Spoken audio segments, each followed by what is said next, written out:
నమస్కారం. ఈరోజు మనం మాట్లాడుకోబోయే టాపిక్ నేను ఎవరు అనే మనందర్నీ తొలిచేసే ప్రశ్నను ఒక రకంగా తలక్రిందులు చేస్తుంది. అవును. మనలో చాలామందికి జీవితంలో ఏదో ఒకదానిపై పూర్తి నియంత్రణ ఉండాలని, ఒక స్థిరమైన నేనుందని బలంగా అనిపిస్తూ ఉంటుంది. నిజమే. కాని సుమారు 2,500 ఏళ్లనాటి ఒక బోధన ఈ నియంత్రణ, ఈ శాశ్వతమైన నేను అనేవి కేవలం భ్రమలని, వాటి నిజస్వభావాన్ని చూడటమే నిజమైన స్వేచ్ఛ అని చెబుతోంది. అవును. ఇది బుద్ధుడు తన మొదటి 5 శిష్యులైన భిక్షువులకు చేసిన రెండవ ఉపదేశం. ఆ ఉపదేశం విన్న తరువాత వారు పూర్తి జ్ఞానాన్ని పొందారని అంటారు. అసలు అంత శక్తివంతమైనదేముంది ఆ బోధంలో? మీరు చెప్పింది చాలా నిజం.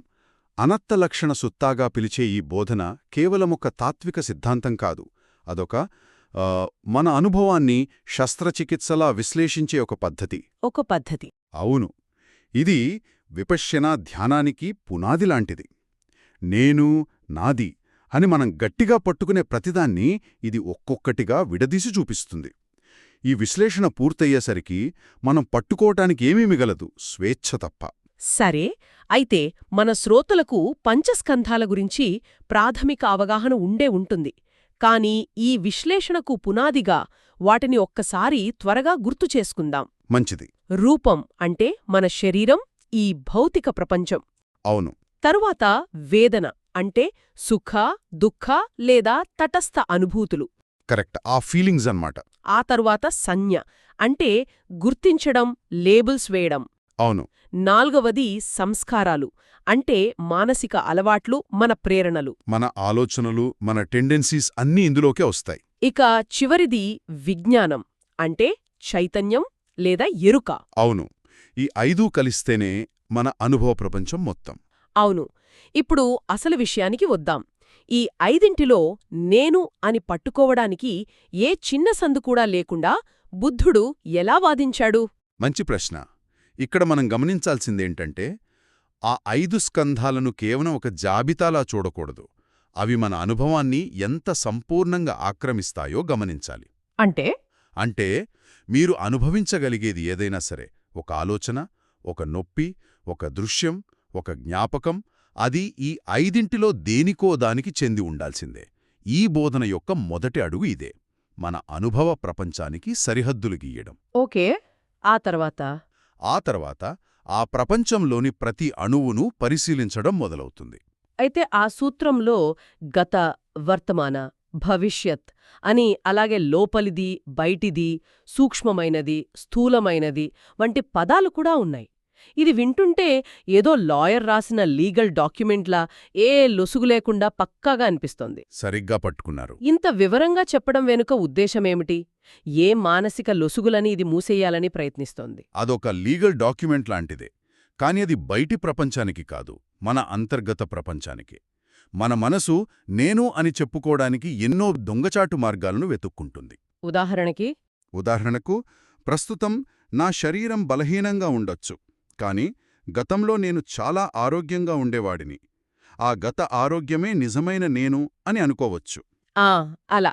లేదా భవిష్యత్తులో నేను గొప్ప జ్ఞానిని అవుతాను, ఆ భవిష్యత్ జ్ఞానమే నా ఆత్మ అని ఊహించుకోవచ్చు. అంటే గతాన్ని, భవిష్యత్తును అడ్డుపెట్టుకుని ఒక శాశ్వతమైన నేనును నిర్మించుకునే ప్రయత్నాన్ని కూడా ఇది అడ్డుకుంటుందన్నమాట. ఖచ్చితంగా. అలాగే లోపలిది, బయటది అనే విభజన చూడండి. నా తల లోపలున్న నొప్పి నాది కానట్లే బయటున్న ఒక చెట్టు కూడా నాది కాదు. రెండూ రూపస్కందానికి చెందినవే. నిజమే. ఇక స్థూలమైనది, సూక్ష్మమైనది అనేది మరీ ముఖ్యం.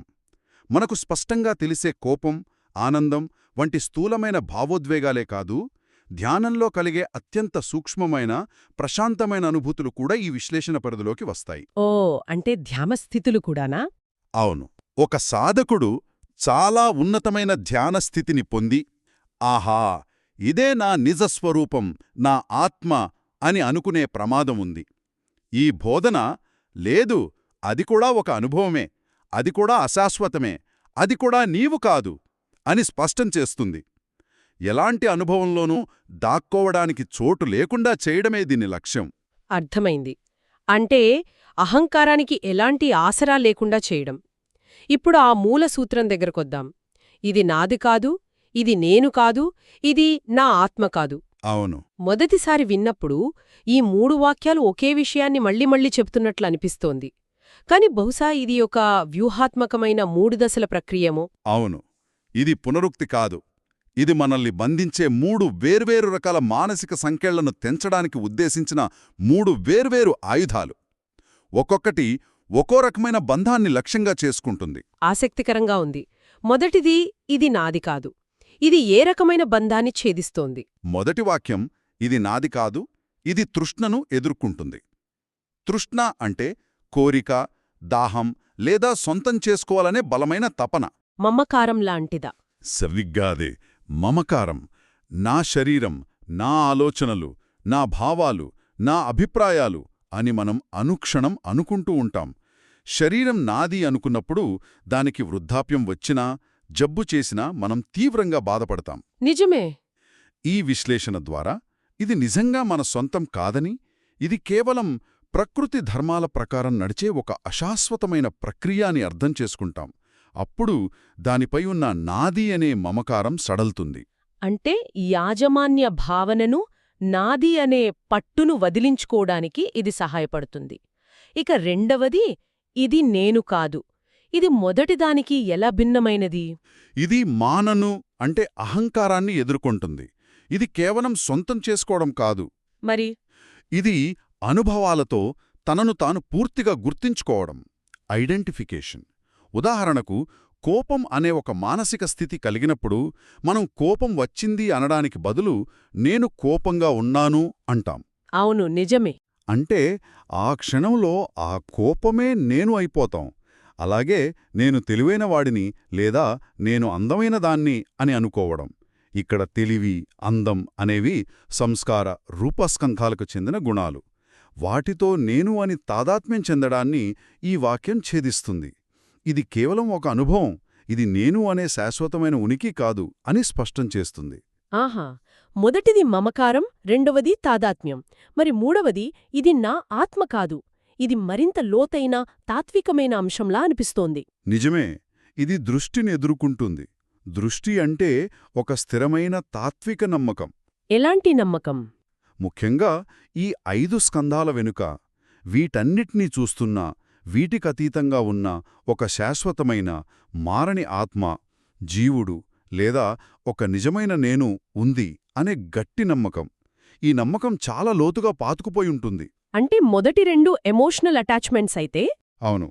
మొదటి 2 వాక్యాలు మన భావోద్వేగ, అహంకార బంధాలను తెంచితే, ఈ 3వ వాక్యం ఆ బంధాలకు పునాదిగా ఉన్న మేధోపరమైన, తాత్వికమైన నమ్మకాన్ని పెకిలించివేస్తుంది. ఈ అనుభవాలన్నీ కేవలం కారణ-కార్య సంబంధంతో నడిచే అశాశ్వతమైన ప్రక్రియల ప్రవాహం తప్ప వీటిలో శాశ్వతమైన సారం ఏదీ లేదు అని నిర్ధారిస్తుంది. అయితే ఇక్కడే ఒక సందేహం వస్తుంది.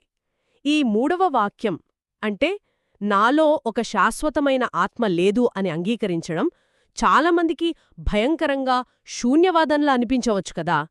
నేను అనేదే లేకపోతే ఇక నైతికతకు, బాధ్యతకు అర్థమేమిటి? ఇది చాలా కీలకమైన ప్రశ్న. చేసిన పనులకు ఎవరు బాధ్యత వహిస్తారు?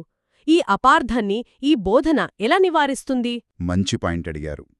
అనాత్మ అంటే ఆత్మ లేదు అని కాదు, శాశ్వతమైన, మారని, స్వతంత్రమైన ఆత్మ లేదు అని అర్థం చేసుకోవాలి. ఇది ఉనికిని తిరస్కరించడం కాదు. మరి ఇది ఉనికి యొక్క స్వభావాన్ని పునర్నిర్వచిస్తోంది. నేను అనేది ఒక వస్తువు కాదు, అదొక క్రియ, వర్బ్. నిరంతరం మారుతున్న శారీరక, మానసిక ప్రక్రియల సమూహమే మనం. ఒక ప్రవాహం లాంటిదా? అవును, ఒక ప్రవాహం.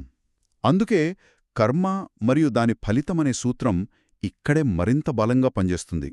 ఎందుకంటే స్థిరమైన ఆత్మ లేనప్పుడు మన చర్యలే మన భవిష్యత్తును నిర్మిస్తాయి. ఈ క్షణంలో మనం చేసే ఆలోచన, పలికే మాట, చేసే పనే తర్వాతి క్షణంలోని మనల్ని రూపుదిద్దుతుంది. అంటే బాధ్యత తగ్గదు, పెరుగుతుంది. ఖచ్చితంగా పెరుగుతుంది. ఇది శూన్యవాదం కాదు, ఇది సంపూర్ణ బాధ్యతాయుతమైన వాస్తవికత. అద్భుతమైన వివరణ. అంటే మనల్ని ఒక స్థిరమైన వ్యక్తిగా కాకుండా నిరంతరం రూపాంతరం చెందుతున్న ఒక ప్రక్రియగా చూడాలన్నమాట. సరే, ఒక సాధకుడు ఈ 5 స్కంధాలను ఈ 3 కోణాల్లోనూ పరిశీలించి వాటి నిజ స్వభావాన్ని అర్థం చేసుకున్నప్పుడు వారి మనసులో ఎలాంటి మార్పు సంభవిస్తుంది? ఆ సూత్రం ప్రకారం అదొక సహజమైన మానసిక పరిణామ క్రమంలా జరుగుతుంది. దాన్ని 3 స్పష్టమైన దశలుగా వర్ణించారు. కేవలం మేధోపరంగా అర్థం చేసుకోవడం కాదనమాట. కాదు, ఇది లోతైన అనుభవపూర్వకమైన మార్పు. ఆ 3 దశలేమిటి? మొదటి దశ నిబ్బిద. ఈ పదానికి సరైన అనువాదం లేదు, కానీ విరక్తి, నిరాసక్తత లేదా అనుబంధం లేకపోవడం అని చెప్పుకోవచ్చు. ఇది నిరాశ లాంటిదా? కాదు, నిరాశ కాదు. ఒక వస్తువు యొక్క నిజ స్వభావం తెలిసాక దానిపై మోహం తగ్గడం లాంటిది. ఎలా అంటే, ఒక మాయాజాల ప్రదర్శన చూస్తున్నప్పుడు అది నిజమని భ్రమపడతాం, కాని దాని వెనక ఉన్న ట్రిక్ తెలిసాక ఆ ఆశ్చర్యం పోయి ఒక రకమైన నిర్లిప్తత వస్తుంది. అర్థమైంది. అలాగే నిరంతరం మారుతూ మన నియంత్రణలో లేకుండా దుఃఖానికి కారణమయ్యే ఈ స్కందాల స్వభావం అర్థమయ్యాక వాటిని అంటిపెట్టుకోవాలనే తాపత్రయం సహజంగానే చల్లారుతుంది. అంటే వాటిలోని డొల్లతనం తెలిసిపోయి వాటి వెంట పరుగెత్తడం ఆపడం. ఆ తర్వాతేమవుతుంది? ఆ తర్వాత రెండవ దశ విరాగ, అంటే రాగం లేదా అనుబంధం క్షీణించడం. రాగ అంటే రంగు. మన మనసు సుఖవేదనలకు ఒక రంగు, దుఃఖవేదనలకు మరో రంగు పూసి వాటికి అతుక్కుపోతుంది. అవును. నిబ్బిద కలిగినప్పుడు ఈ రంగులు వెలిసిపోతాయి. మనసు అనుభవాలను ఉన్నవి ఉన్నట్లుగా చూడటం ప్రారంభిస్తుంది. అంటే సుఖం వెంట పరుగులు, దుఃఖం నుండి పలాయనాలు ఆగిపోతాయి. అవును, మనసులో ఒక అద్భుతమైన ప్రశాంతత, సమతౌల్యం ఏర్పడతాయి. ఇక చివరి దశ విముక్తి అని ఊహిస్తున్నాను. అవును, మూడవ మరియు చివరి దశ విముక్తి. అనుబంధం, రాగం అనే సంఖ్యలు పూర్తిగా తెగిపోయినప్పుడు మనస్సు స్వేచ్ఛ పొందుతుంది. ఆ స్కంధాల బరువు నుండి, వాటి నాటకం నుండి పూర్తిగా విడుదలవుతుంది. దీన్నే విముక్తి లేదా నిర్వాణమంటారా? అవును, సుత్తంలో ఇలా చెప్పబడింది. ఇలా చూడటం ద్వారా జ్ఞానవంతుడైన శిష్యుడు రూపం పట్ల, వేదన పట్ల, సంజ్ఞ పట్ల, సంస్కారాల పట్ల, విజ్ఞానం పట్ల విరక్తి చెందుతాడు. ఆ విరక్తి నుండి విరాగం, విరాగం నుండి విముక్తి కలుగుతాయి. అదొకదాని తర్వాత ఒకటి జరిగే సహజమైన ప్రక్రియ. కాబట్టి ఈ బోధన యొక్క మొత్తం సారాంశం చూస్తే ఇది మన ఉనికిని మనం తిరస్కరించడం కాదు, నేను లేను అని శూన్యంలోకి వెళ్ళిపోవడం కాదు. అస్సలు కాదు. బదులుగా మన అనుభవాల యొక్క నిజ స్వభావాన్ని, అంటే అవి నిరంతరం మారుతూ ఉంటాయి, మన పూర్తి నియంత్రణలో ఉండవు, మరియు వాటిలో శాశ్వతమైన నేను అనే సారం ఏది లేదు అని స్పష్టంగా చూడటం. అవును, అలా చూడటం ద్వారా వాటితో మనకున్న అనారోగ్యకరమైన సంబంధాన్ని మార్చుకోవటం. ఖచ్చితంగా. ఇది ఒక విశ్లేషణాత్మక ప్రక్రియ ద్వారా స్వేచ్ఛను పొందటం, అనుభవాలను అణిచివేయడం కాదు, వాటిని సరిగ్గా, లోతుగా అర్థం చేసుకోవటం. ఈ స్పష్టమైన అవగాహనే మనల్ని బంధాల నుండి విడిపిస్తుంది. ఇది నిష్క్రియాత్మకమైనది కాదు, చాలా చురుకైన, ధైర్యంతో కూడిన అంతర్గత పరిశోధన. ఈ లోతైన విశ్లేషణకు ధన్యవాదాలు. ఇది ఖచ్చితంగా చాలా ఆలోచింపజేసే విషయం. ఇక శ్రోతలు ఆలోచించడానికి ఒక ప్రశ్న వదిలివెళ్తాను.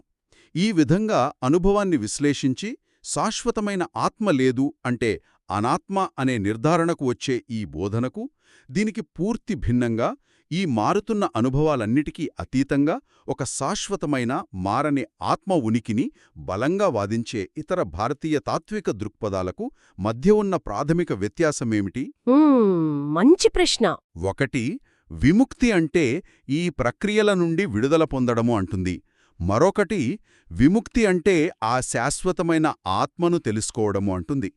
మన ప్రారంభ నమ్మకం అంటే నేనొక డైనమిక్ ప్రక్రియనా లేదా నేనొక శాశ్వతమైన ఆత్మనా అనేది మనం ఎంచుకునే మార్గాన్ని, మన జీవితానుభవాన్ని ఎంత తీవ్రంగా ప్రభావితం చేస్తుంది.